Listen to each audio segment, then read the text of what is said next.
नमस्कार सर, मेरा नाम राजू है। आज का टॉपिक है टाटा स्मॉल कैप फंड कैसा है? एसआईपी करें, लमसम करें तो क्या होगा? और कुछ बेहतरीन कमेंट्स है, उसके बारे में चर्चा करते हैं। टाटा स्मॉल कैप को देखते हैं अगर, तो इसको आप स्टार SIP.in में जाएँगे और एएमसी वाइज़ सारा रिपोर्ट है यहाँ पे। 5वें नंबर पे एएमसी वाइज़, तो टाटा का सारा फंड एक बार में आ गया। सिंस इंसेप्शन डिफ़ॉल्ट में है, 10 लाख रुपए डिफ़ॉल्ट में है। इसको 1 लाख, 2 लाख, 5 लाख अपने हिसाब से आप चेक कर सकते हैं। तो सबसे ऊपर जो है रिटर्न जो अगर दिख रहा है यहाँ पे, सबसे पुराना अगर है तो टाटा लार्ज कैप फंड है। 98 से लेके अब तक ये चल रहा है। 2616 करोड़ का ईएम है। रिटर्न अगर देखते हैं 15.39% का रिटर्न है। उसी तरह Tata large cap and mid cap देखेंगे, यहाँ पे आप यहाँ पे चेंज करने का ऑप्शन नहीं है। फिर देखेंगे टाटा इथिकल भी काफ़ी पुराना फंड है 96 से। Tata value fund, Tata infra, Tata mid cap का रिटर्न अगर देखते हैं 14.76, 2006 से लेके अब तक हो गया 18 साल, 18-19 साल बीत गया ये। टाटा डिजिटल फंड, ये भी काफ़ी पुराना फंड है, 2015 से लेके अब तक चल रहा है ये। 17% का रिटर्न यहाँ पे दिख रहा है। Tata consumer, Tata resource, Tata ELSS, Tata small cap यहाँ आता है। इसका रिटर्न देखेंगे 22.51% का रिटर्न दिख रहा है 2018 से अब तक। 7 साल हुआ है। 11,000 करोड़ का ईएम है। तो आप SIP बोलते हैं या लमसम बोलते हैं, लंबे समय के लिए आप स्मॉल कैप को, टाटा स्मॉल कैप को ज़रूर देख सकते हैं। यहाँ पे अगर एएमसी वाइज SIP में जाते हैं और यहाँ पे टाटा सेलेक्ट कर लेते हैं, टाटा सेलेक्ट कर लिया तो यहाँ पे टाटा के सारे फंड आ गए। तो सबसे ऊपर अगर रिटर्न वाइज देखते हैं, यहाँ पे रिटर्न वाइज ये सिलेक्टेड है। पहले जो एएमसी वाइज किए थे, जो वन टाइम का था, वो किसी ने वर्थ कितना बताया बनाया वो ऊपर था, लेकिन SIP के केस में यहाँ पे रिटर्न वाइज है कि रिटर्न किसने सबसे ज़्यादा दिया है। तो टाटा स्मॉल कैप सबसे ऊपर है 2018 से अब तक। SIP चलता गया 5-5 हज़ार का, 4,15,000 जमा हुआ है, 9,64,000 हुआ है, 24.53% का रिटर्न दिया है। दूसरे नंबर पे टाटा डिजिटल है, टाटा इंडिया फार्मा फंड है, टाटा रिसोर्सेज फंड है। तो ऐसे करके आप अध्ययन कीजिए। लगता है लंबा समय है आपके पास, 10 साल 15 साल से ऊपर समय है, तो स्मॉल कैप मिड कैप में आपको जाना चाहिए। ऐसा नहीं कि एक ही फंड में करना है। आपने बोला टाटा स्मॉल कैप, ये क्वेश्चन आया था कि टाटा स्मॉल कैप में इन्वेस्ट करने के लिए कैसा रहेगा। तो ऐसे नहीं कि एक ही फंड में करना है। अगर 5,000 भी शुरुआत करना है तो 1-1 हज़ार का 5 करना है, 10,000 शुरुआत करना है तो 2-2 हज़ार का 5 लेना है। किसी एक पे भरोसा कभी भी नहीं करना है। अगला क्वेश्चन देखते हैं, Tata small cap long term के लिए उसका तो टॉपिक ही चल रहा है, बढ़िया फंड है, उसमें करिए, लेकिन डाइवर्सिफाइड करके, एक ही फंड में नहीं करना है। आपका हर वीडियो सच्चाई है। अमित जी नंबर 1 लेडीज को दिया था, उसने पापा के पैरों में दर्द रहता था, कॉल करने में पूरी बात भी नहीं सुने और बोलते हैं 2,500 रुपया लगेगा और कॉल करो। इस तरह का जो कंप्लेन है ना, वही लोग करते हैं। जब सारा बात हो जाता है ना, तो वो सारा बात एक कॉल में ही बता भी देते हैं। मैं तो उनको सुना हूँ बात करते हैं कि आपको सुबह काढ़ा लेना है, फ्रूट्स खाना है, 7 बजे के पहले के बाद नहीं खाना है। तो जिनको नहीं करना है ना इस तरह का प्रोटोकॉल, तो फिर कंप्लेन पे आते हैं कि 2,500 माँग लिया। 2,500 तो आज तक किसी से माँगा ही नहीं है। जब भी बोलते हैं तो 2,000 ही बोलते हैं, वन टाइम 2,000। ठीक नहीं हुआ तो पैसे वापस होंगे, लेकिन हाँ, पालन करना पड़ेगा। 1 सप्ताह जिसने पालन किया उसका रिज़ल्ट अच्छा हुआ, फिर वो इस तरह का कमेंट्स नहीं करते हैं। तो मैं भरोसा नहीं करता हूँ, क्योंकि हमारे साथ ही रहते हैं तो मुझे पता ही है कि ये क्या है, ठीक है? जहाँ तक रहा कि एटीट्यूड से ज़्यादा है, तो वो है बंगाली और हम सब हैं हिंदी भाषी। तो लैंग्वेज का फ़र्क हो सकता है, लेकिन अंदर से मैं तो बहुत लोगों को देखता हूँ कि पैसा माँगते भी नहीं है। इमरजेंसी में तो कॉल करते हैं तो पैसा भी नहीं चार्ज करते हैं। बहुत लोग बोलते हैं कि नहीं अभी इतना नहीं दे पाएँगे। कोई बात नहीं, 1,000 अभी दे दीजिए, 1,000 ठीक होने के बाद दे दीजिए, ठीक है? लेकिन सक्षम है तो उनका भी जीवन यापन का आधार यही है, ठीक है? ऐसा नहीं कि खूब पैसा छाप रहे हैं, बंगाल से लेके चल कर के इधर आ रहे हैं, रह रहे हैं और यहाँ पैसा छाप रहे हैं। कुछ छपाई नहीं होता है भाई, छपाई तो वही कर रहा है जंगल का लुटेरा। जहाँ ये पैरों का दर्द है ना, तो आप तो इनसे ट्रीटमेंट लिए नहीं, तो अब कहीं न कहीं जाएँगे, लूटे तो वहाँ जाएँगे, ठीक है? तो कंप्लेन करना छोड़िए, जो बताते हैं वो कीजिए। फ्री में चाहिए, एकदम साफ-साफ बोलना पड़ेगा कि आप गरीब हैं, नहीं हमें पैसा है ही नहीं, फ्री में चाहिए, तो वो भी दे देंगे वो, ठीक है? लेकिन बार-बार फ़ोन करेंगे, तंग करेंगे, वो नहीं करेंगे। तंग करेंगे, बात करेंगे, पर्सनल टाइम लेंगे, फिर तो पैसे चाहिए भाई जीवन यापन करने के लिए। और एकदम नहीं पैसा है चाहिए तो वो पीडीएफ दे देंगे आप, कर लीजिए। अच्छा होगा तो खुश होके कभी दे दीजिएगा। तो ऐसा कुछ है नहीं, वो कंप्लेन मुझे नहीं लगता कि वैलिड है आपका। ये बोल रहे हैं कि यूट्यूब में वॉइस जो है इंग्लिश में आ जाता है ऑटो डबिंग करके। भाई ये मैं कुछ भी नहीं करता, ये यूट्यूब का फीचर है। जब आप वीडियो देखते हैं ना, तो मोबाइल में ऊपर राइट साइड में यूट्यूब पे सेटिंग है। उस सेटिंग को टच करेंगे तो हिंदी और इंग्लिश आप चेंज कर सकते हैं अपने से। हमने कुछ नहीं किया है, हम तो हिंदी में ही बोलते हैं, अंग्रेजी आता कहाँ है? और यूट्यूब अपने आप डब कर रहा है, उसको चेंज कर सकते हैं आप। जहाँ पे स्पीड बढ़ाने का है ना, स्पीड 1.5, 2.0 कर सकते हैं, तो वहीं सेटिंग में इंग्लिश, हिंदी भी चेंज करने का ऑप्शन है। तो आप चेंज कर सकते हैं उसको, इसमें हमारा कोई दोष नहीं है। यूट्यूब ही ऐसा फीचर दोस्त क्या है, बहुत लोग इंग्लिश में भी बात सुनना चाहते हैं। साउथ का लोग हैं, वो बोलते हैं इंग्लिश में बताइए, वो दीजिए, क्या बोलते हैं उसको इंग्लिश में जो नीचे आते रहता है, लैंग्वेज, वो करके दीजिए। और वो सभी में करने की ज़रूरत नहीं है, सेटिंग में जाइए, इंग्लिश सीधा-सीधा सुन लीजिए। एनुअल रिटर्न लमसम में 18% दिखा रहे हैं और एसआईपी पे 20% दिखा रहे हैं। अगर ये बाल के खाल में घुसेंगे ना तो पता चलेगा कि एसआईपी का रिटर्न को बोलते हैं एक्सआईआरआर, ठीक है? Internal return. वो एक बार तो पैसा जमा नहीं किया कि भाई सिंपल फार्मूला लगा दिया, ब्याज बराबर मूलधन गुना समय गुना दर बटे 100, कितना समय बीता वो आपका आ गया। तो ये हुआ ये रिटर्न।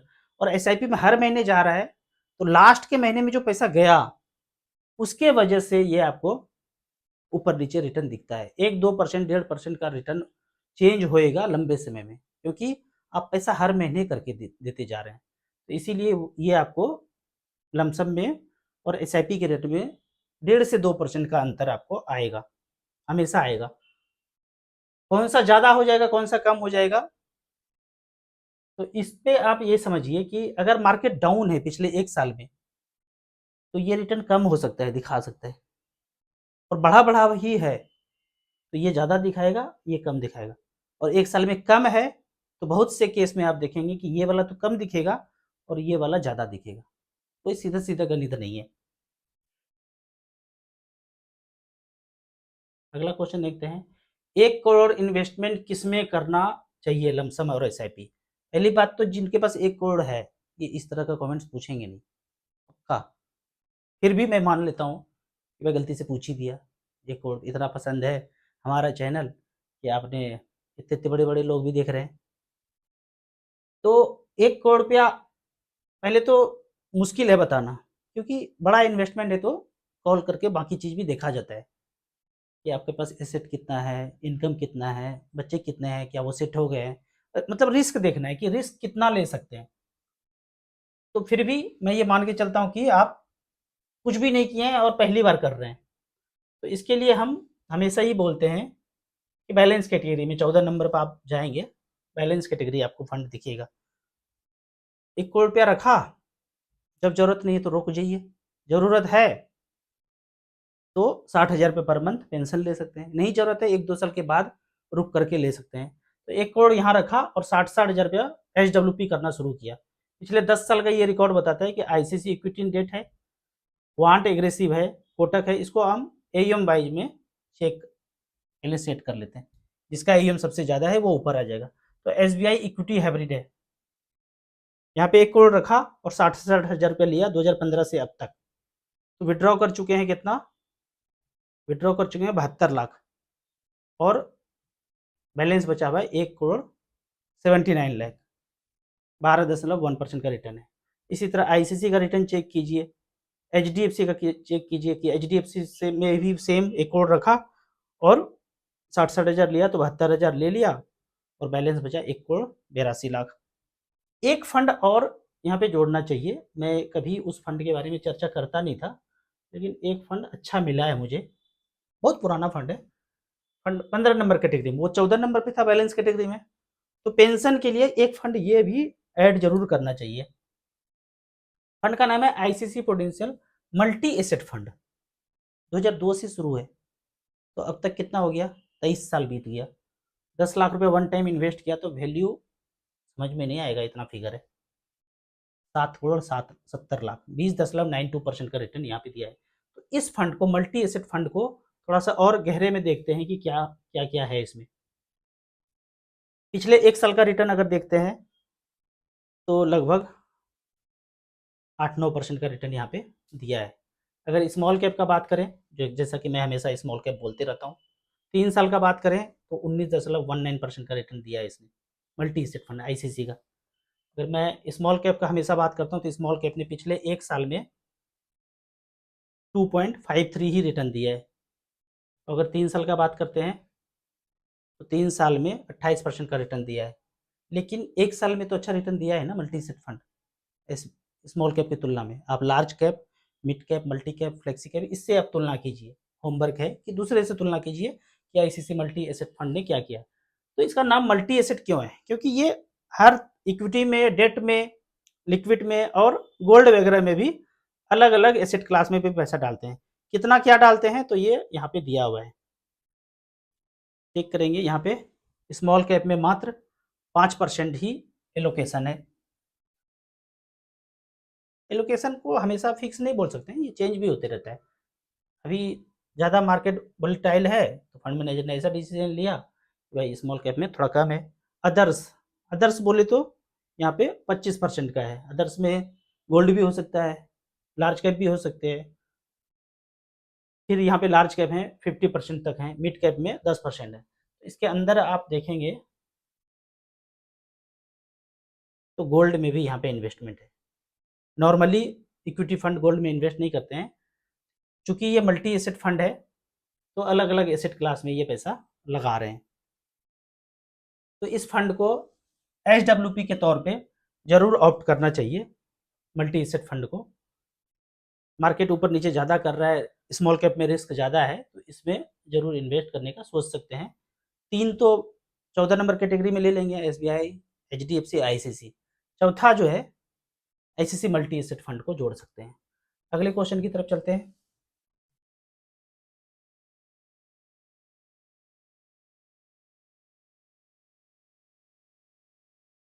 अगला क्वेश्चन है, small cap portfolio is the king among all category of mutual fund.